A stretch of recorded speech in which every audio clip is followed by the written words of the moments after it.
Bonjour Fabienne, écoute, merci de m'accueillir dans ton domicile et dans ce que je crois être aussi un lieu de créativité. Donc si j'ai bien compris, ça fait quelque temps que tu t'es mis à la peinture et écoute, j'ai grand plaisir à découvrir avec toi comment t'es venu cet art, ces inspirations. Et en fait, la première question que j'avais envie de te poser, est-ce que c'est un réveil de quelque chose qui était englouti par les années, les expériences, les contraintes de la vie et qui se réveille, ou bien c'est réellement quelque chose qui vient de se révéler, quoi? Alors bonjour Alexandre, sois le bienvenu dans mon antre, mon joyau, mon refuge effectivement. Alors cette envie de faire de la peinture vient justement d'un réveil d'une vie antérieure qui a été réactivée, puisqu'on sait très bien qu'en ce moment il se passe plein de choses et que les gens commencent à comprendre que tout le monde a un don enfoui, sur laquelle on a mis un voile pour ne pas justement mettre les gens en valeur. Moi, il a été débloqué et j'en suis ravie puisque je ne peins que depuis le mois de juin 2025. Donc, ah oui, là c'est tout frais, c'est 4-5 mois. Mais alors tu parles quand même d'une vocation enfouie. D'ailleurs, ça veut dire, est-ce que dans l'enfance ou dans l'adolescence ou dans la période un peu plus adulte, tu as eu comme ça des tentations de peindre ou pas du tout? Pas du tout. Je n'ai jamais aimé la peinture. À l'école, j'étais nulle en dessin. Je ne savais même pas faire un petit dessin, bonhomme allumette, tu sais, avec 3 pieds, enfin 3 bâtons et une tête ronde. Éventuellement la tête à Toto, mais c'est tout ce que je savais dessiner. C'est, je pense, une vie antérieure qui est remontée à la surface. Alors peut-être plusieurs vies consécutives, puisqu'on me dit que j'arrive quand même à faire une peinture incroyable avec peu d'expérience. Oui. Donc je pense que ça revient de très très loin, effectivement, quoi. Donc ça c'est intéressant parce que quelque part j'avais envie de te poser cette question plus tard, mais j'ai déjà la réponse. C'est-à-dire qu'on ne peut pas dire que voilà, comme beaucoup de personnes dans les autres arts, par exemple la littérature ou le cinéma ou la musique, en fait on ne peut pas dire que tu as vraiment un référentiel, des peintres que tu admires particulièrement, qui t'ont donné envie. Je me suis même jamais intéressée à la peinture. Ouais, c'est-à-dire que c'est toi la source de ton inspiration. On me demande, excuse-moi, on me demande si j'ai pris des cours. Oui. Non, je n'ai jamais pris de cours. J'ai passé souvent dans des endroits où il y a des ateliers en me disant tiens, j'irais bien faire un tour là. Mais c'est tout, ça s'arrête là. Ce qu'on peut faire maintenant, c'est peut-être regarder, je vois qu'il y a le chevalier ici, c'est certainement ce que tu es en train de faire, ce qui est l'encours. Tout à fait. Alors peut-être ça peut être l'occasion aussi de te montrer comment je fais. De savoir un peu comment ça se construit, comment l'idée te vient pour arriver à cette toile. Alors je n'ai pas vraiment, voilà, je l'ai commencé ce matin, j'ai pas vraiment d'idée, je me mets devant ma toile, je prends ma petite règle, alors je fais... Mais...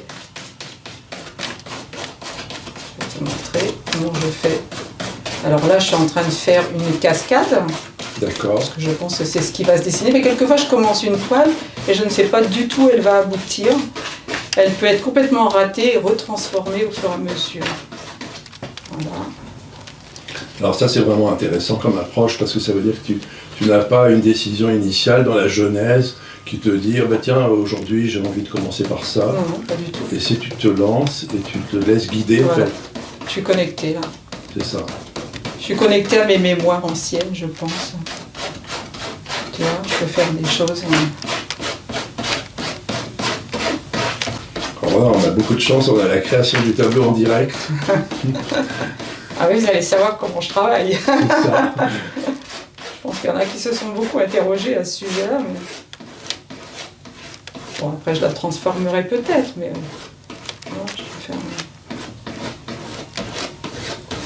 C'est ça, parce qu'en fait, là, on voit déjà la patte de Fabienne quelque part. Moi, j'ai eu l'occasion de survoler un petit peu des premières choses que tu as faites sur Facebook.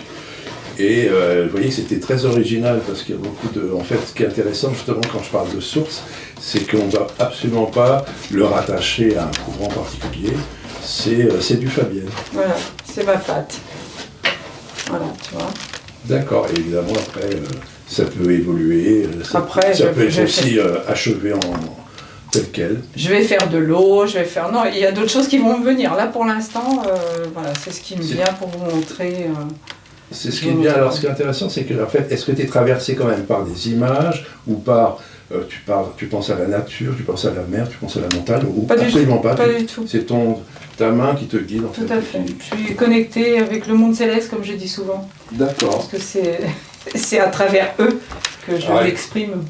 Et ben c'est vraiment intéressant et ça va être l'occasion, je pense, d'aller voir ce qui est déjà produit et fini. Donc on va faire un tour, avec plaisir, si tu veux, de l'autre côté de la pièce. Ouais. 300 tableaux, hein, ce qui est quand même impressionnant, depuis le mois de juin. Depuis le mois de juin. À un rythme, on a dit, on peut parler de 4 ou 5 par jour. 4-5 tableaux par jour. Et le dernier en date, celui que je préfère. D'accord. Est-ce que tu donnes des titres à tes tableaux ou pas du tout? Alors c'est le requin. Le requin dans la mer. Non, il n'y a pas vraiment de titre. Ils sont très parlants parce que souvent il y a des petits... alors là, il y a effectivement un requin, mais quelquefois j'ai aussi des petites têtes, des monstres. Alors ce requin, on peut peut-être en dire un petit mot de plus. Dans quelles conditions, dans quelles circonstances vous l'écrivez? En fait, c'est réellement toujours, tu dis, c'est un appel en fait de force extérieure. Alors là c'est une technique particulière que beaucoup de gens connaissent maintenant, ça s'appelle le pouring, donc c'est un mélange de peinture. D'accord. Alors moi j'ai vu beaucoup de gens faire le pouring en prenant la toile, en la mettant dans tous les sens, en la faisant basculer. Moi je la fais avec mes gants et je trempe les mains dans la peinture et j'arrive à faire un dessin, donc ça pour moi c'est un miracle. J'avoue que là, bon, c'est pas pour poser mon avis personnel, on s'en fiche un peu, mais c'est vrai que c'est impressionnant parce qu'il y a toujours quand même déjà le mouvement, le contraste entre les couleurs claires, vives et des couleurs vraiment dans la gamme des foncés, et que c'est expressif quoi. Vraiment, le premier terme qui me vient à l'esprit, c'est ça. C'est ma préférée pour le moment, hein, mais j'en ai d'autres, mais c'est celle-là que je préfère. Je l'ai appelée la guérison, là, parce qu'effectivement, le vert, c'est la couleur de la guérison. Si on cherche bien, il y a des petites choses qui peuvent ressembler à des oiseaux, des poissons, mais bon, il faut beaucoup d'imagination. Là, on peut avoir un oiseau sur la branche, mais c'est surtout le mélange des couleurs qui est important pour cette méthode. Il y a aussi celle-ci, alors pour moi c'est un dragon aussi de la guérison. D'accord, et là en fait c'est la même démarche, c'est-à-dire tu pars pas dès le départ en te disant, par exemple même pour le choix des couleurs, comment ça se passe? Non, je prends les tubes et les bouteilles qui sont à côté de moi, je les mélange, et puis après je les pose sur la toile et avec les pinceaux, avec les doigts, je fignole. Celle-ci c'est une de mes premières, et c'est celle que j'ai vendue en premier d'ailleurs. Alors là, cette toile-là, ce sont les anges. C'est le monde céleste avec un ange plus grand que les autres, mais tous les autres qui sont autour. Vous voyez, il y a des petits yeux qui apparaissent. Donc, bon, chacun y voit ce qu'il a envie d'y voir, hein, mais bon, voilà. Oui, mais même si toi, tu n'as pas une intention initiale, dès que tu commences à poser, le tableau plus il se construit, plus il va vers sa finalité, enfin vers son produit fini. C'est toi qui lis aussi tes propres visions, en fait. Tout à fait.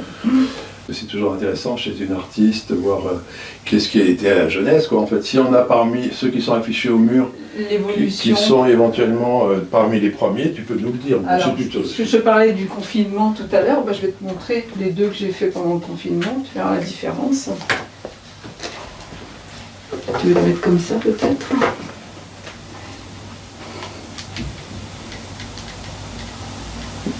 Voilà, alors qu'est-ce qu'on peut dire? Ça, c'est deux pendant la période du confinement. Pendant la période du confinement. Donc on peut dire en 2020-2021. Voilà.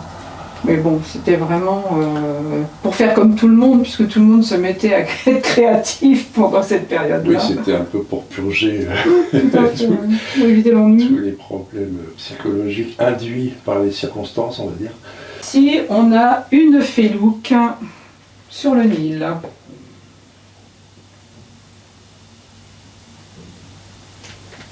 Très bien. Je pense que là, nos auditeurs vont avoir beaucoup de matière, avec des tableaux vraiment différents. Hein. Ah oui, je pars dans tous les sens. C'est pour ça, justement, on ne peut pas faire l'addition d'essayer de les associer à une catégorie particulière. Et c'est ce qui fait la richesse. Hein. Moi, je vois ça, je les découvre, et il y a une énorme diversité, à la fois des formes et des couleurs. Un chien galactique. C'est une petite toile, je l'ai appelée la passion.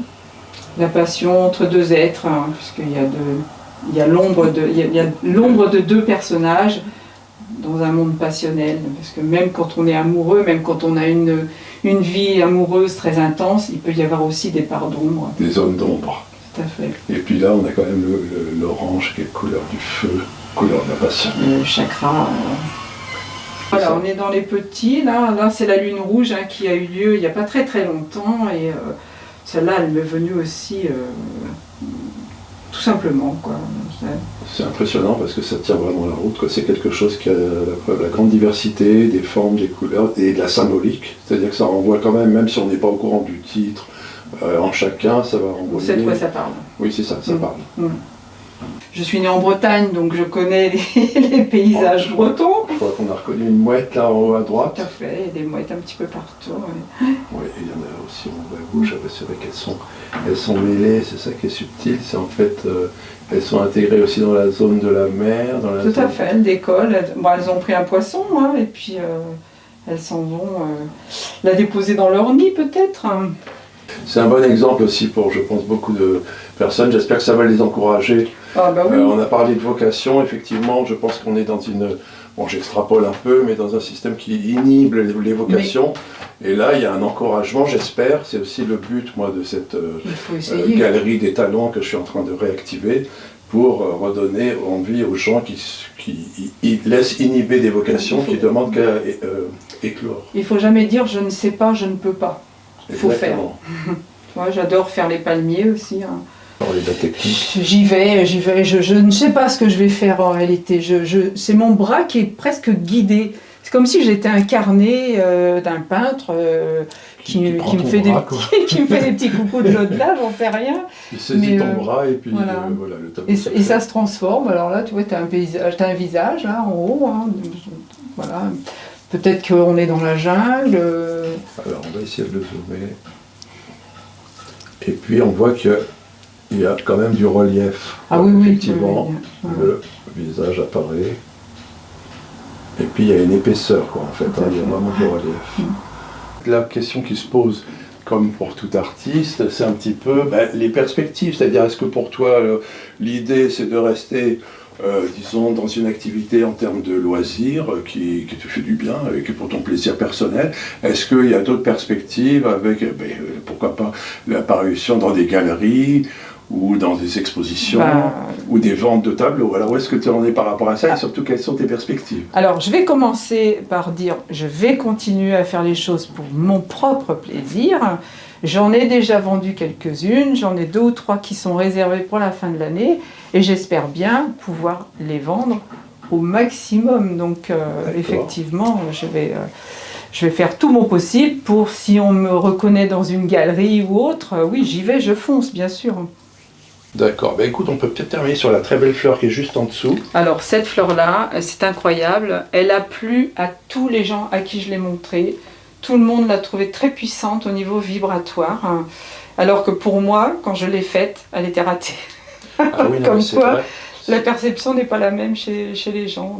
C'est vrai que ça renvoie vraiment à la vibration, les petites touches blanches là tout autour, qui sont comme des vibrations, on va dire. Tout à fait. Elle est énergétique. Presque un mouvement atomique, comme on voit la représentation de l'atome en mouvement. Tout à fait.